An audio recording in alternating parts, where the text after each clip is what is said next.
Hay malos días, sí, y hay malos tiempos y malos momentos y muy malas rachas.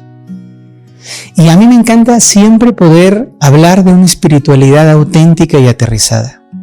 Soy un enemigo de ese positivismo tóxico en donde todo es florecitas, miel, dulces y todo es felicidad. Porque a veces la vida plantea desafíos, porque a veces nos encontramos frente a circunstancias que a nuestro parecer son injustas, porque hay personas que amamos que la pasan mal, porque se muere gente que queremos, porque de pronto en el trabajo nos toca lidiar con gente incompetente que además puede tener autoridad y entonces nos arrastra en su incompetencia.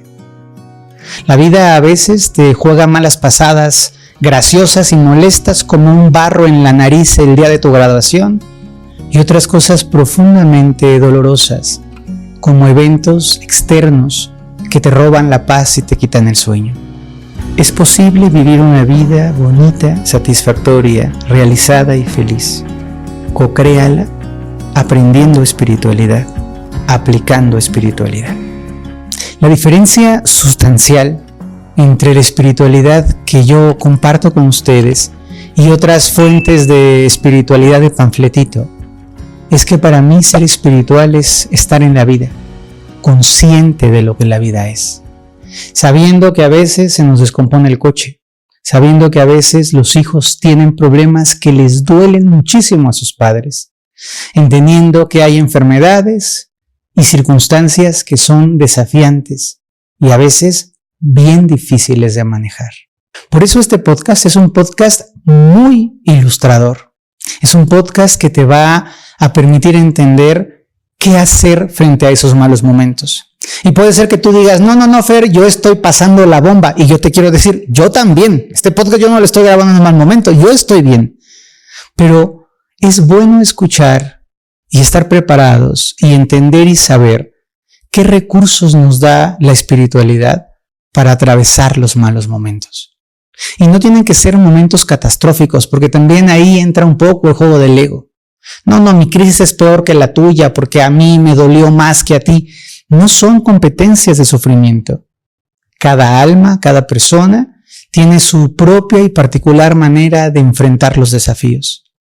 A lo mejor para tu hijo puede ser lo más doloroso del mundo que lo hayan sacado de una red social. Y tú lo ves como una tontería, pero a él en su historia, en su percepción, en sus zapatos, eso le duele mucho. Tal vez te pueda parecer muy absurdo, ingenuo o superfluo que para una amiga tuya el que su hijo se ha ido de la casa sea un drama tan grande cuando para ti ha sido tan fácil. Pero ella tiene un vínculo con sus hijos distinto al que tú tienes con los tuyos. Creo que un buen aprendizaje para empezar es no juzgar el dolor ajeno. Cada uno tenemos una manera de entender el mundo. Cada uno tiene sus propios introyectos y sus propias creencias y sus propias maneras de actuar y sus propias formas de procesar la información. A mí me ha pasado, y seguramente a ti también, que a veces un evento minúsculo te colapsa por completo. Recuerdo mucho un día que estaba teniendo que dar un curso, era un viernes, el curso era el sábado en Polanco, en la Ciudad de México, y yo estaba muy colapsado emocionalmente, por muchas cosas, muy colapsado. Sin embargo, estaba positivo y venga, vamos, no pasa nada, y de repente recibo una llamada y me dice una alumna que yo esperaba que viniera al curso, me dice, Fer, no voy a ir, ni yo ni mi marido, esa alumna se llama Lolita, y de pronto dije, ok, Lolita, y colgué el teléfono y colapsé. Empecé a llorar como desesperado, me dio un poco de ansiedad, empecé a sentir que la vida no servía, que yo era un pésimo maestro, que el universo me estaba dando señales. Se me puso el episodio en la realidad obscurísima. No podía dormir, no podía meditar, sentía que el curso iba a ser un fracaso, que no iba a llegar la gente. Empecé a entrar en una cosa, pero de esas cosas que si tú eres un ser humano has entrado. Porque yo que te voy a decir, no, yo nunca pierdo la paz. Sí pierdo la paz, luego la recupero. Pero sí la pierdo y no siento desesperanza. Hay momentos en los que digo, este mundo está de la cachetada, pero luego vuelvo al centro. La parte focal de esta historia es que cuando al otro día me levanté, mi responsabilidad, mi responsabilidad, no irresponsabilidad, mi responsabilidad, me planté, me levanté, me vestí, fui al evento. Y de pronto cuando llego al evento había gente, todo bien, no estaba como yo hubiera querido que estuviera de lleno, era un lugar que estábamos la primera vez ahí y tenía que hacer una grabación. De hecho, hay una grabación del evento, pero no os voy a decir qué evento fue. Y de pronto yo salí al evento, daba mi parte de clase, hacía una pausa. Me metía detrás del escenario y a llorar como la Magdalena. Lloraba. Tengo que regresar. Maquillaje. Sí, señores, Fer Broca casi no se maquilla, pero en ese evento sí me maquillaba porque si no parecía yo un mapache. Polvito y otra vez. Y otra hora de evento, curso, no sé qué, responder, cerraba la cortina, me metí en un cuartito y a llorar. Y otra vez agarra aire y salte. Y así me la aventé en un evento que fue súper difícil para mí. Después del evento, pensando, a ver, no puede ser que lo que Lolita me avisó que no iba a venir al curso me haya quebrado de esta manera. ¿Qué más hay? Y entonces empecé a explorar y me di cuenta que tenía otros componentes de la vida, una crisis emocional muy fuerte en relación a la pareja, una preocupación muy grande por un pago que no estaba pudiendo solventar en ese momento, una parte del síndrome del impostor, sintiendo que si lo que estaba haciendo realmente la gente lo valoraba o no lo valoraba. No me estoy echando al drama, esto no es para que, Fer, te queremos mucho, sí, mándenmelo, pero no por el drama, mándenmelo porque sí me quieren mucho. Y el chiste es que después de permitirme sentir todo esto, entré en meditación. Y en esa meditación profunda, en lugar de pelearme y de vibra alto y de decreta y hacer una afirmación, me dije, Fer, déjate estar mal. Y me dejé estar mal. Me dejé estar mal un fin de semana, tampoco tengo tantos días para estar mal, no se crean, hay que trabajar en esta vida. Pero me dejé estar mal y entonces me quedé, literalmente hice toda la planeación del domingo de la depresión, me quedé sin bañarme, con una pijama, comiendo palomitas de microondas de mantequilla y de canela, de azúcar, de caramelo, que me encantan, así, me dio un atascón de palomitas, viendo series, compadeciéndome de mí, diciendo qué mala paso, qué difícil es mi vida, y me di el tiempo para estar. Y luego, a los 2 días, domingo, lunes, que me di el tiempo para estar, dije, a ver, muy bien, ahora vamos a observar, vamos a entender qué herramientas tienes para atravesar esta dificultad. Y les platico esto por 2 razones fundamentales. Primero, porque todos tenemos malos momentos y malas rachas, y todos tenemos una historia detrás. Y a veces tú crees que te rompió ese pedacito que te rompió, pero estabas ya roto desde antes y no te habías dado cuenta. Y segundo, para que podamos hacer una práctica que es esencial y sí es espiritualidad aplicada. Y se llama compasión. La compasión es la capacidad de entrar en una empatía profunda por el sentir del otro. Así es como se define generalmente. Pero a veces podemos entender, por ejemplo, cuando un chiquito está cansado y se pone gritón y se pone chillón y se pone latoso, y la gente adulta con 2 dedos de frente dice, este niño es un niño que está cansado y siento compasión por él, es un chiquito, no lo voy a regañar porque está gritando, lo apapacho, lo dejo que se duerma y ya, pasa, soy compasivo con él. A veces podemos ser compasivos si tenemos un corazón grande con la gente mayor que no puede guardar un contacto en su teléfono de WhatsApp y es que no me sale, no me sirve, y una persona dice, bueno, puedo entender que es una persona mayor, no nació con la tecnología, le echó la mano, no es tan complicado, mira abuelita, es así, listo. Y esa compasión que podemos sentir por un niño pequeño o que podemos sentir por una persona mayor, a veces no la sentimos por nosotros mismos. Y tenemos que hacer el mismo ejercicio de decir, a ver, estoy cansado, tengo mucho trabajo, estoy hasta el querreque de mis 4 hijos, tengo mucha presión en la oficina, me siento cansado, tengo un dolor de espalda que no me deja en paz, me lastimé la uña del pie y soy bailarina y me duele muchísimo y me frustra muchísimo, iba a ir de viaje a la playa y ahorré todo el tiempo y el aeropuerto hubo un cierre y no pude volar, tenía muchas ganas de asistir a un evento y cayó una tromba terrible, entonces no pude llegar al evento, iba a cerrar una venta y no cerré la venta y estoy deshecho.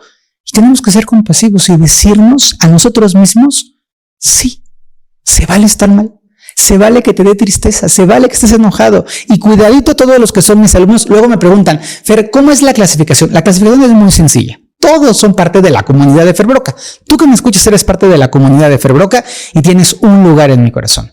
Mis alumnos son la parte de la comunidad que ha tomado clases conmigo. Entonces, mis alumnos que han tomado clases, los regaño más fuerte y les digo, y no me salgan con que ser espiritual es no sentirse mal. No, señores.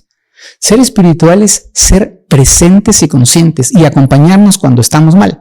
En la clasificación, nada más ya para que quede claro, luego de los alumnos siguen los practicantes. ¿Y los practicantes qué son? Los alumnos que están consistentemente trabajando, aprendiendo y creciendo.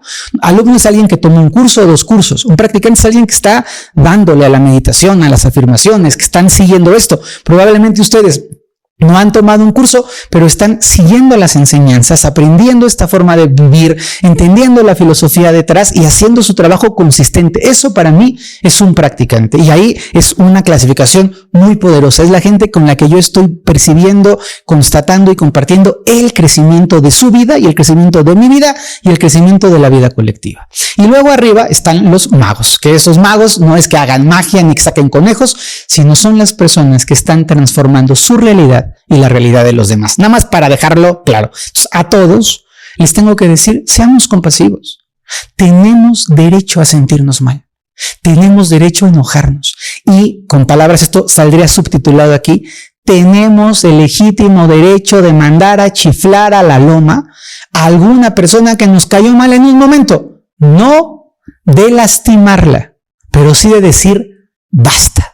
Tenemos el legítimo derecho de estar de malas, tenemos el legítimo derecho de hacer una mala cara. No estoy diciendo que esté bonito lastimar a los demás, quiero que quede muy claro, pero tenemos que ser compasivos y tenemos que entender que ser espiritual no es ser perfecto. Estamos aquí comiendo, haciendo procesos digestivos y viviendo esta vida terrenal. Y a veces la vida terrenal plantea desafíos. ¿Para qué sirve la espiritualidad? Aquí sí voy. Para poder vivir los desafíos de una manera diferente. Y entonces sí, ¿cómo podemos aplicar la espiritualidad para estos momentos desafiantes?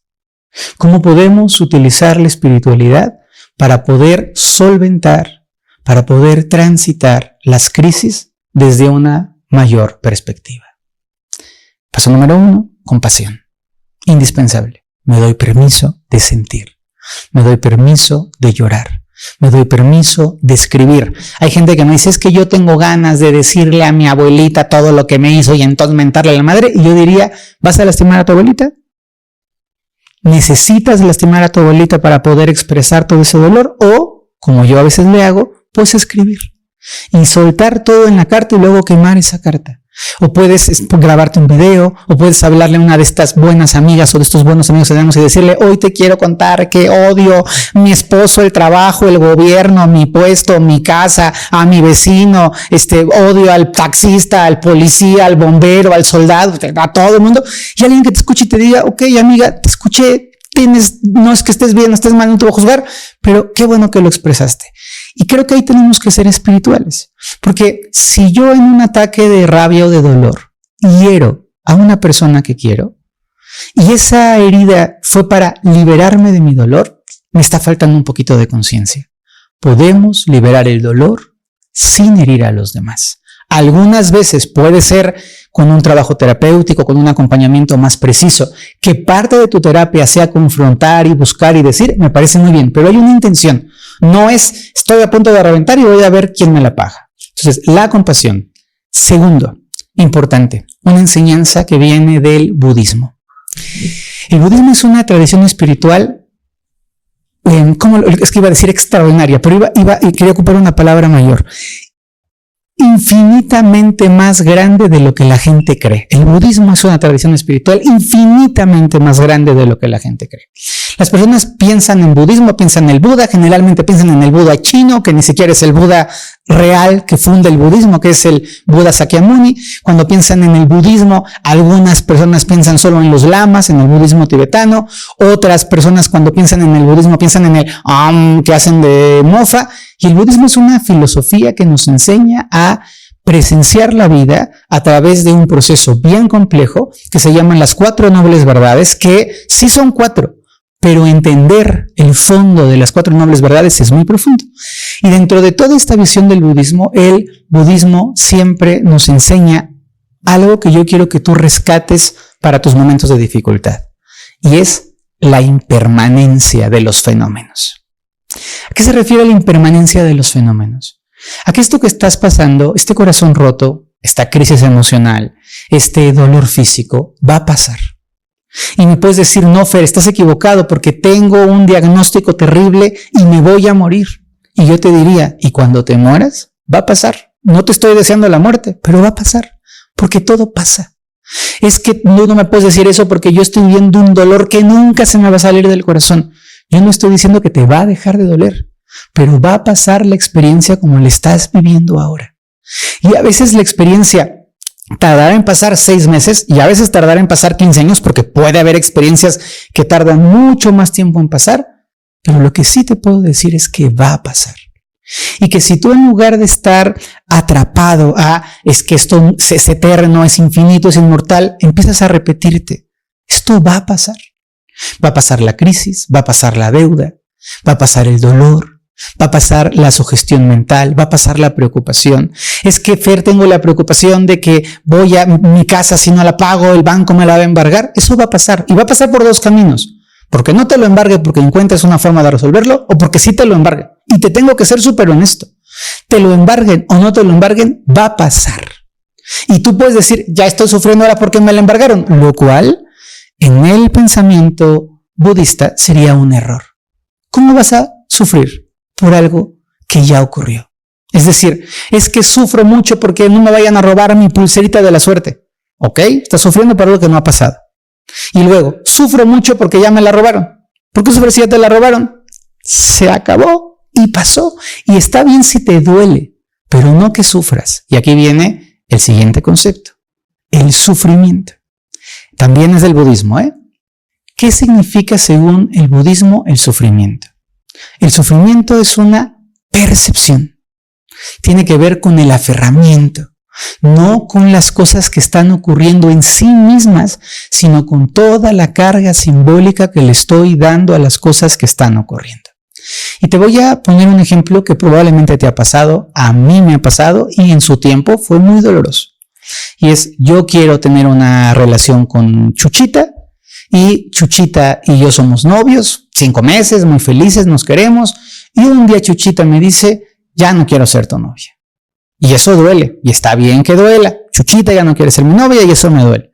Pero de pronto, y aquí es a donde viene el sufrimiento, yo empiezo. Claro, Chuchita se enamoró de uno mejor que yo. Chuchita se hartó de mis ojos azules y entonces ahora quiere una persona con ojos verdes.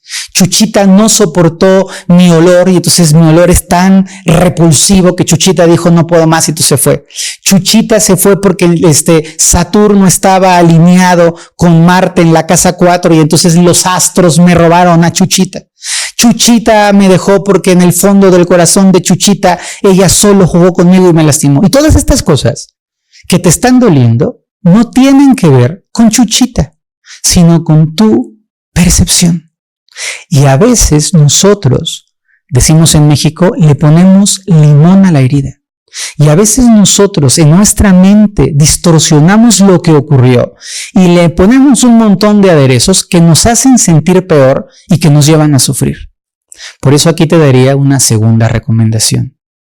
Cuando estés muy mal, cuando ya estés viviendo un proceso doloroso, está bien que seas compasivo, está bien que lo sientas, pero por favor, no le eches gasolina a la fogata. No le estés pensando en las 25 cosas malas que pueden ocurrir, porque eso se llama sufrimiento.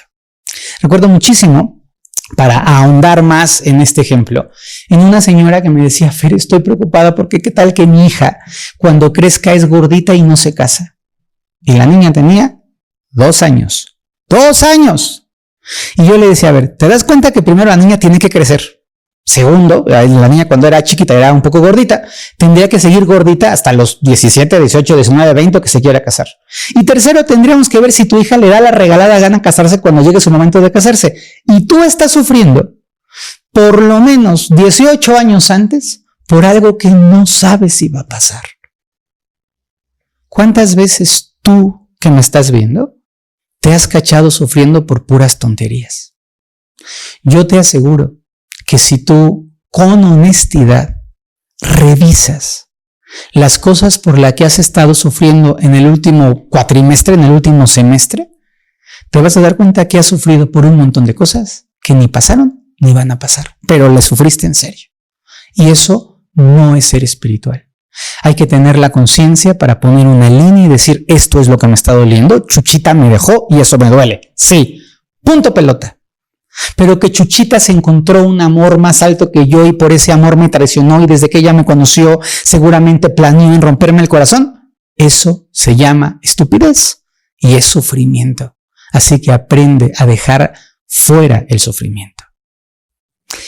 El tercer elemento de espiritualidad que nos ayuda cuando estamos viviendo momentos convulsos proviene de las tradiciones medievales. Y es una frase muy sencillita que probablemente tú vas a decir, mira, qué interesante. ¿Tú sabes de dónde viene la palabra laboratorio? La palabra laboratorio tiene que ver con labor y orar. Labora, ora et labora. Y de ahí viene la palabra laboratorio. ¿Y qué significa ora et labora en latín? Significa haciendo oración y trabajando, haciendo, actuando. ¿Y a qué me refiero con esto? Cuando tienes un dolor muy profundo, piensa en lo superior, piensa en Dios, pide la luz, pide guía, entrégalo. Si eres una persona de una fe religiosa, pónselo a los pies de la Virgen, entrégaselo al Espíritu Santo, pídele a Dios que se haga cargo y luego ocúpate. Es muy importante. Está bien, yo confieso que el domingo que me di el día del sufrimiento no trabajé, está bien, pero luego el martes ya me puse a trabajar.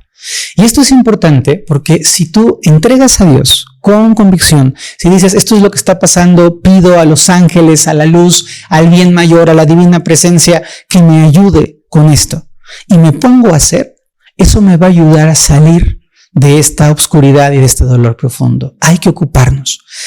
¿Qué sirve? El trabajo manual es maravilloso, trabajo repetitivo, manual, nada demasiado intelectual. Ponte a pintar un mandala, ponte a bordar, ponte a coser, ponte a barrer, ponte a hacer carpintería, saca a pasear a tu perro, recoge frambuesas del bosque, dedícate a hacer algún trabajo muy fino de manualidad, ordena un cajón, algo que implique que tu cuerpo esté actuando, no solamente tu mente, porque la mente luego traiciona, pero el cuerpo, algo que te ponga a hacer, sal a caminar, sal a correr, ponte a cocinar, dedícate. Yo tengo un regalo maravilloso que es mi jardín, entonces a mí mi jardín y el jardín, señores que tienen jardín, hermanos de jardinería, solo nosotros sabemos la chamba que da un jardín. Y a los que no tienen jardín les voy a contar algo, el jardín siempre tiene trabajo para ti, siempre. O sea, tú sales al jardín, lo hiciste ayer y al otro día hay que deshiervar, hay que mover la tierra, hay que regar las plantas, hay que limpiar lo que está sucio, hay que quitar las hojitas muertas. O sea, siempre el jardín tiene chamba y es una forma de elaborar. Entonces, fíjate qué importante camino. Ser compasivo, que está muy bien, que es importante. Entender la impermanencia. Dejar el sufrimiento y entender el dolor y el sufrimiento y actuar. ¿Y cuál es la quinta? El quinto elemento me resulta tan indispensable que cuando lo comparto a las personas les puede parecer como, ese ya me lo sabía, pero yo no sé si te lo sabías de teoría o si realmente lo entiendes en el fondo de tu corazón. Y ese quinto elemento es la confianza. Tienes que confiar. Pero estoy muy mal, yo también estaba muy mal y sin embargo tengo que confiar en que hacia adelante viene una persona mejor para mí, o la soledad que probablemente sea buena, que yo la necesitaba, en el ejemplo de Chuchita. Tengo que confiar en que va a presentarse un trabajo mejor, en que se va a abrir una puerta, en el que va a surgir una oportunidad en donde menos lo entiendo, y aquí es a donde toda la espiritualidad que aprendemos nos sirve. Porque si tú estás hundido en la negatividad, triste, deprimido, reclamándote, reprochándote en el sufrimiento, tu nivel vibratorio no va a acercar nada bueno a ti. Y hay gente obsesiva que me dice, Fer, no me digas eso porque entonces yo me preocupo, porque entre más preocupado estoy y más mal estoy, más mal me va a ir. Pues sí, compadre, es la verdad. Tienes que confiar, no en ese momento y no es ya, todo va a estar bien, no, pero es sé que hay un Dios amoroso, sé que hay un universo que es mi aliado, sé que hay un bien superior, sé que tengo un buen corazón dentro de mí, Sé que he sembrado muchísimas cosas y que va a llegar el momento de florecer. La confianza es una llave maestra que cuando está bien sostenida por todo este bagaje de aprendizaje y de trabajo, nos da frutos maravillosos. Y ahora, cuando nos acercamos al final de este podcast, te quiero preguntar, ¿cómo estás? ¿Qué de esto te resuena? Te pido que lo apliques, que lo apuntes, que lo tengas presente, que por favor puedas compartir muchas veces este podcast, porque estoy seguro que a tu alrededor hay muchísimas personas que necesitan este mensaje. Probablemente te llegó a ti en el momento más oscuro y digas, gracias universo. Probablemente estás en un momento luminoso y en algún otro momento quizá puedas llegar a recurrir este trabajo profundo que te puede venir también. Mi querida comunidad, espiritualidad sí, espiritualidad siempre, pero espiritualidad aplicada.